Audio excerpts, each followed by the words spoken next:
গোল ক'লোঁ যোনটো আমাৰ কাৰেক্ট এনচাৰ হয় সেইটো যোনটো আমি তাত আপোনাৰ ডাৰ্ক কৰোঁ চাৰ্কলটো, সেইটো পেপাৰটো OMR শ্বীটটো আমাৰ পিছফালে OMR শ্বীটৰ পিছফালে কাৰ্বন এটা লগাই দিছিলে, লগে লগে আমি OMR শ্বীটটো পাই গৈছিলোঁ। ঠিক আছে, চ' আমি লৈ আহিছোঁ OMR শ্বীটটো। এইটো মোৰ হয় GS1ৰ OMR শ্বীট।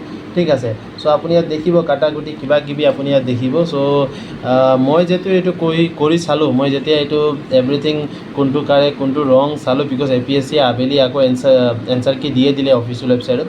যেতিয়া মই চেক কৰি চালোঁ মোৰ নম্বৰটো এৰাউণ্ড 60 আহিছে, এণ্ড অলপ কমিছেও বিকজ নেগেটিভ মাৰ্কিঙো আছিলে, বাট য়েছ 60 আহিছে এণ্ড ঠিকে আছে, বিকজ ইমান সময় পোৱা নাই বা মোৰ প্ৰিপেৰেশ্যন ইমান ভালকৈ হোৱা নাছিলে। ফৰ ডেট ৰিজন 60 ঠিকে হয়, মানিব পাৰি, বিকজ নেক্সট টাইম যদি এইবাৰ যদি 60 আহিছে we need to work on the যোনটো উইকাৰ ছেকশ্যন হয় মোৰ, যেনেকৈ ৱৰ্ল্ড হিষ্ট্ৰী মই একো চোৱা নাছিলোঁ।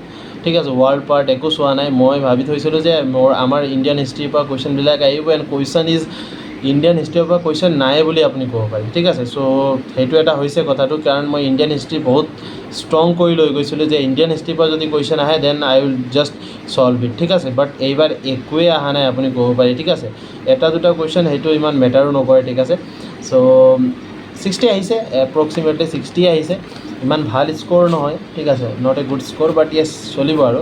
বাকী আমাৰ CSET পেপাৰ মোৰ কাৰণে মোক ভালে লাগিছে, ইজি লাগিছে। CSET পেপাৰ ইমান হাৰ্ড নহয়। মই এৰাউণ্ড CSETত আপোনাৰ যদি কওঁ মই এৰাউণ্ড 60 এটেম্প কৰিলোঁ। য়েছ 59-60 এটেম্প কৰিছিলোঁ। তাৰ ভিতৰত এৰাউণ্ড 109 আহিছে মোৰ স্ক'ৰ। যেতিয়া মই APSCৰ অফিচিয়েল এনচাৰ কি চালোঁ, 109 স্ক'ৰ আহিছে মোৰ, এণ্ড ঠিকে আছে। ফাৰ্ষ্ট এটেম্পত CSETৰ 109 ঠিকে আছে, বাট CSET just N qualifying paper, এইটো একো মেটাৰো নকৰে হয়নে। বাট কি কৰিব আৰু, মেইন GS1 মেটাৰ কৰে, GS2 জাষ্ট কোৱালিফাইং পেপাৰ হয় যে আপোনাৰ GS1 পেপাৰটো চেক হৈ যায়। চ' যদি ইয়াৰ সমান সেইটোত আহি গ'লে হয় বহুতে ভাল হ'লে হয়, বাট কি কৰিব, তেনেকুৱা নহয় সদায়। ঠিক আছে, বাট য়েছ এক্সাম যোনটো এক্সপিৰিয়েঞ্চ মই আপোনাৰ লগত যদি শ্বেয়াৰ কৰোঁ, এক্সপিৰিয়েঞ্চটো বহুত ইউনিক আছিলে। সোমোৱাৰ সময়ত ভয়ো লাগিছে, এক্সাম দিয়াৰ সময়তো ভয় লাগিছিলে, এক্সাম যেতিয়া দি আছিলোঁ সেইটো সময়ত আকৌ ভাল লাগিলে, এক্সাম যেতিয়া কুৱেশ্যন ছল্ভ কৰি আছিলোঁ সেইটো সময়ত বহুত জাম্বল আউট হৈ গৈছিলোঁ, কোনটো এনচাৰ হ'ব কোনটো এনচাৰ নহয়, বিকজ এনেকুৱা বহুত কুৱেশ্যন আছিলে য'ত মই দুটা অপশ্যন এলিমিনেট কৰাৰ পিছতো আকৌ দুটা অপশ্যনত ৰৈ আছোঁ যে এইটো অপশ্যন কোনটো হ'ব, তেনেকুৱাও কুৱেশ্যন বহুত আছে। চ' এইবাৰ কনফিউজিং টাইপ অফ কুৱেশ্যন বহুত আছিলে।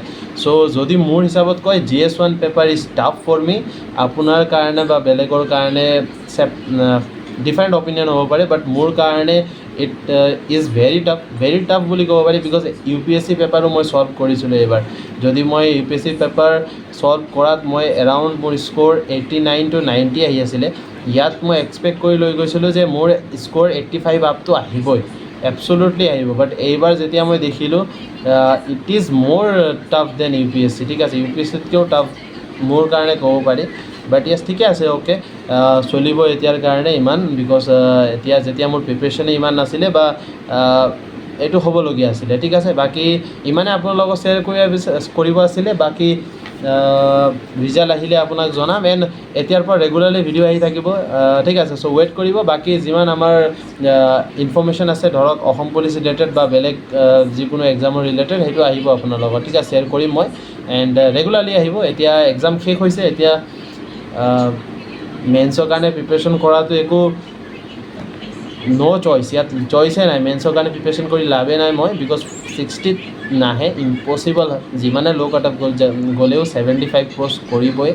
চ' বাট য়েছ ঠিকে আছে, হ'ব দিয়ক। এতিয়া আমি এনেধৰণে কৰি থাকিম প্ৰিপেৰেশ্যনটো। বাকী thank you so' much for ৱাচিং দ্য ভিডিঅ'। আপোনাৰ লগত শ্বেয়াৰ কৰিলোঁ, বিকজ বহুত মানুহে সুধি আছিলে ক'ত আছে ইমান দিনৰ পৰা ভিডিঅ' অহা নাই। So' that is only the reason কিয় ভিডিঅ' অহা নাছিলে। ঠিক আছে, so' thank you so' much for ৱাচিং। ভিডিঅ' ভাল লাগিলে ভিডিঅ' লাইক কৰিব, চেনেলটো ছাবস্ক্ৰাইব কৰি থ'ব। জয় হিন্দ, জয় ভাৰত।